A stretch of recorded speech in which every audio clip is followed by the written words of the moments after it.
38 years అయిపోయింది sir మీరు ఇండస్ట్రీకి వచ్చి. 38 ఇయర్. ఈ 38 ఇయర్స్లో జర్నీ ఎప్పుడు ఒకలాగా వెళ్ళదు, అప్ అండ్ డౌన్స్ నడుస్తూనే ఉంటాయి. ఏం నేర్చుకున్నారు సార్ ఈ 38 ఇయర్స్లో మీ ఇండస్ట్రీ జర్నీలో? చాలా అప్ అండ్ డౌన్స్ చూశాను.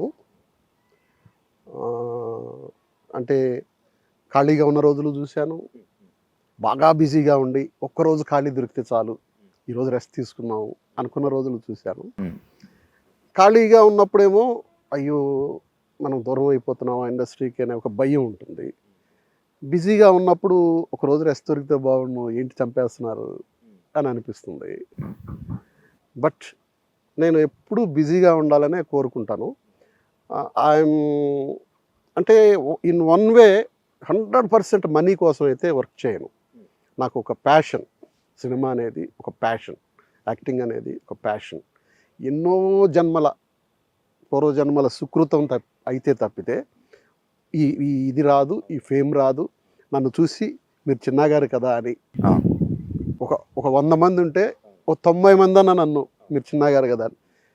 మొత్తం ఆంధ్రప్రదేశే కాదు, తమిళనాడు, నార్త్కి వెళ్ళినా, నేను నార్త్లో కూడా హిందీ సినిమాలు అవి చేశాను కాబట్టి ఢిల్లీ కూడా అడిగారు నన్ను. ఢిల్లీకి వెళ్ళినా కానీ అప్పుడు హిందీ మీకు కామ్ కరానా అవునని అన్నాను. ఎయిర్పోర్ట్లో కపిల్ దేవ్ లాంటి దిగ్గజం నన్ను చూసి senior Hindi Shiva did a good job అని చెప్పి నన్ను అప్రిషియేట్ చేశాడు. ఇవన్నీ ఒక పూర్వజన్మ సుకృతం. ఇది సంపాదించుకోవడం అనేది ఈజీ కాదు. ఆ సంపాదించుకున్న దాన్ని ఎంతో కష్టపడి, ఎందుకంటే ఈ రోజుల్లో ఆ రోజుల్లో లేవు. ఈ రోజులు చాలా ఈజీ అయిపోయింది ఎంట్రీ. ఆ రోజుల్లో ఇలా లేదు. ఇంత వేషం దొరికితే చాలా దానికి ఒక 6 నెలలు మనం ఇంకా ట్రై చేయొచ్చు అనే అంత ఊతం వచ్చేది. అలా కష్టపడి సంపాదించుకున్న కెరీరు దాన్ని నిలబెట్టుకోవడానికి ఈ రోజుకి చాలా ఒబీడియంట్గా, చాలా డిసిప్లైన్డ్గా నా పని నేను చేసుకుంటూ, ఎవరు అతను కొత్త డైరెక్టర్ అయినా ఇప్పుడు వచ్చిన డైరెక్టర్లు అయినా కానీ నాతో చాలా హ్యాపీగా ఉంటారు. నేను వాళ్ళకి బర్డన్ గాను, వాళ్ళు నాకు బర్డన్ కారు. ఇప్పుడున్న ఇండస్ట్రీలో డైరెక్టర్స్తో పరిచయాలు ఉన్నాయా సార్? వీళ్ళందరూ నేను ఉన్నప్పుడు అసిస్టెంట్ డైరెక్టర్గా ఉన్నవాళ్ళే, వాళ్ళందరూ డైరెక్టర్లు అయ్యారు. అయినా కూడా I will give that respect to that seat. మనిషికి కాదు, బయట వెళ్ళిపోయాక ఇద్దరం ఒరే అనుకోవచ్చు, దట్ ఈస్ డిఫరెంట్.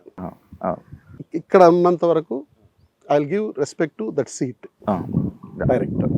ఆయన ఏది చెప్తే చేస్తాను. నాకు ఏదన్నా ఉంటే సార్ ఇలా చేయమంటారా అని అడుగుతాను. అలా వద్దు సార్ నాకు ఇలాగే కావాలంటే ఆయన చెప్పినట్టే చేస్తాను. నేను ఒక అడుగుతా, అది కూడా యాజ్ ఎ డైరెక్టర్గా కాదు, ఆర్టిస్ట్గా సార్ నేను ఇలా చేయొచ్చా అని అడుగుతా. అంతేగాని మీరు షార్ట్ ఇలా పెట్టండి, లేదంటే ఇలా పెట్టండి, ఇలాంటివి ఇంటర్ఫియర్ కాను. నాకు అది బ్యాడ్గా తీస్తున్నా నాకు అనవసరం. మన పని మంది. నేను యాక్టింగ్ విషయంలో సార్ నేను ఇలా చేస్తాను చేయమంటాను, బాగుంది సార్ చేయండి అని అంటారు. ఒక్కొక్కసారి వాళ్ళే సార్ ఇలా చేస్తే ఎలా ఉంటుందంటే బాగుందండి అని నేను దాన్ని అందిపుచ్చుకుంటాను అనమాట. సార్ ఇప్పుడు సీరియల్స్ డిఫరెంట్, సినిమా ఇండస్ట్రీ అనేది డిఫరెంట్. మనం సీరియల్ ఇండస్ట్రీలోకి వస్తే అక్కడ సినిమాల్లో ఉన్నంత ప్రొడక్షన్ కానీ అంత ఇది కానీ సీరియల్స్లో మనకు దొరకదు.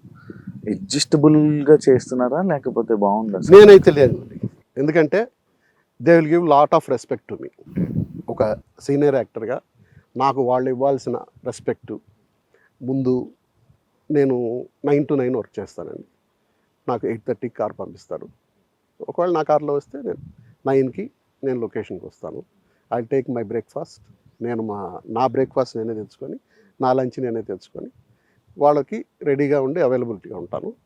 8:45 9 అయిందంటే సార్ టైం అయిపోయింది. ఏదైనా ఒకరోజు సార్ 1 గంట ఈరోజు అంటే సరే అంతే. అంతేగాని మనం ఎప్పుడు వాళ్ళని ఇబ్బంది పెట్టింది లేదు.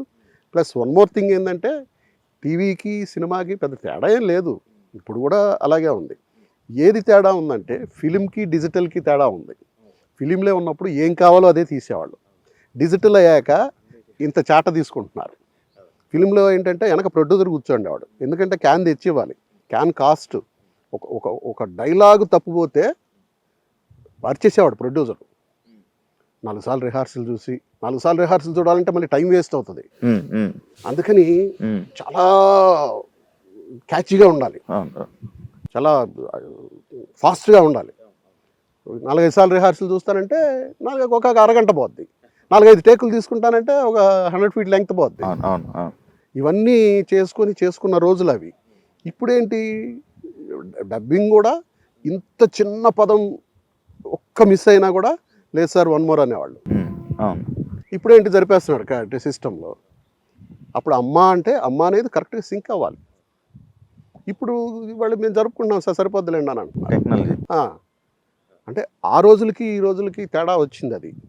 ఇప్పుడు ఆ రోజుల్లో ఇలా చేయడం ఇప్పుడు ఈ ప్రాంప్టింగ్లు గిమ్టింగ్లు ఇలాంటివన్నీ లేవు మాకు. మేము అక్కడి నుంచే నాకు లక్కీ కూడా ఏంటంటే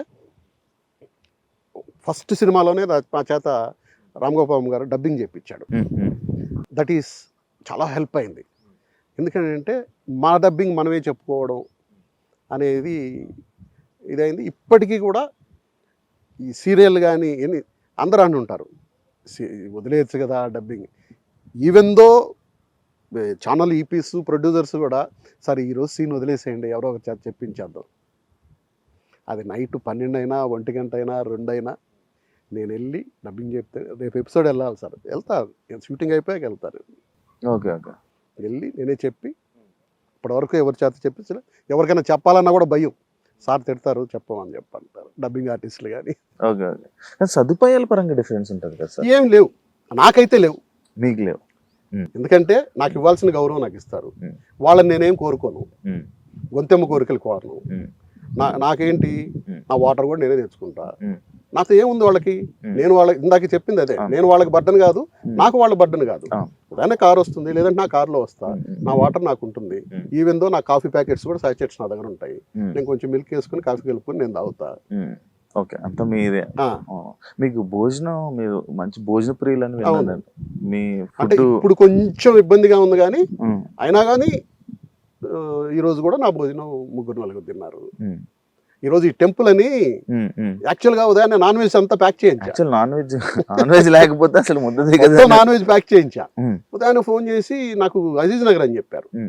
ఎక్కడ షూటింగ్ అంటే ఈ మాదిరి కనకమామిడి టెంపుల్ సార్ అన్నారు. అరే టెంపులా అని మళ్ళీ ఫోన్ చేశా. మధ్యాహ్నం లంచ్ కూడా అక్కడేనా అంటే అవును సార్ లంచ్ కూడా ఇక్కడేనా అన్న. ఇంక నా నాన్ వెజ్ అంతా తీసి ఫ్రిడ్జ్ లో పెట్టేసి మంచి పప్పు పచ్చడి రసము పెరుగు అవి పట్టుకొని వచ్చా. ఓ మంచి స్వీట్. కాదు సార్, నార్మల్ గా అందరు రోజు నాన్ వెజ్ తింటే ఏదో నేను పెద్దగా తిన్నండి. నేను తినడం చాలా తక్కువ, వెరీ లిటిల్. అందరికంటే ముందు లేచి వెళ్ళిపోతాను కూడా. వాళ్ళు తింటూ ఉంటే నేను వెళ్ళిపోయి చేతులు కడుక్కొని వెళ్ళిపోతాను కూడా. నేను తినేది అంత అన్నం, ఏదైనా పచ్చడి ఉంటే తింటాను, అంత అన్నం కూర, అంత అన్నం రసం, అంత అన్నం పెరుగు. లాస్ట్ పెరుగు ఉంటుంది కంపల్సరీ. మధ్యాహ్నం పెరుగు తింటాను. పడుకునే ముందు 1/2 లీటర్ మజ్జిగ తాగుతా. మార్నింగ్ 2 బనానా తింటాను, 2 ఇడ్లీ తింటా. ఇన్ బిట్వీన్ ఇంట్లో అయితే కాఫీ టీలు కూడా మానేశాను. ఒక షూటింగ్ లో ఉంటే ఊరినే ఒక అంటే వర్క్ చేస్తుంటాం కదా, మార్నింగ్ ఒక 10 o'clock ఒక కాఫీ, ఈవినింగ్ ఒక 4 o'clock ఒక కాఫీ. అవి కూడా ఆ బ్రూ ప్యాకెట్స్ నా దగ్గరే ఉంటాయి. వాళ్ళకి ఇస్తే కొంచెం మిల్క్ వేసి కల్పిస్తారు.